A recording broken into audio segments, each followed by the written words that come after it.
உலகில் பலவிதமான சான்றுகளும் பலவிதமான தர நிர்ணயிக்கும் மேலாண்மை குழுவும் இருந்துள்ளது. அதில் முக்கியமானதுதான் இந்த ISO. ISO என்பது தர நிர்ணய மேலாண்மை அமைப்புகளுக்கு தரநிலை குடும்பமாகும்.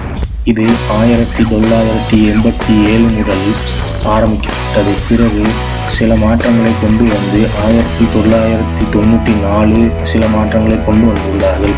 புதிய சட்டத்திட்டங்களையும் மேம்படுத்தி 2008 மற்றும் 2015 மாற்றியுள்ளார்கள். இந்த அமைப்பானது கிட்டத்தட்ட 125 நாடுகள் ஒப்புக்கொண்டு ஆரம்பிக்கப்பட்டதாம்.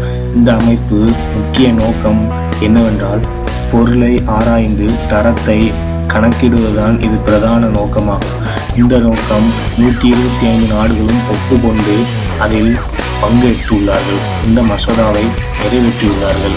இந்த ISO குழு காலந்தோறும் தேவைகளுக்கேற்ப மாற்றங்களையும் சட்டத்திட்டங்களையும் கொண்டு வந்துள்ளதாம். இந்த ISO ஹாஸ்பிட்டல், டெக்ஸ்டைல்ஸ் மற்றும் மேனுஃபேக்சரிங் என்ற பல வணிகங்களையும் இது கட்டுப்படுத்தி வருகிறதாம்.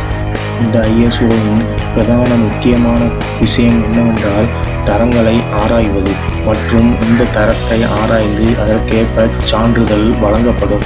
இந்த சான்றுகளை 3 வருடங்கள் வரை உபயோகப்படுத்துவோம். பிறகும் அந்த சான்றுகளை புதுப்பிக்க போகும்போது மீண்டும் தரங்களை ஆய்வுக்கு உட்படுத்துவார்கள்.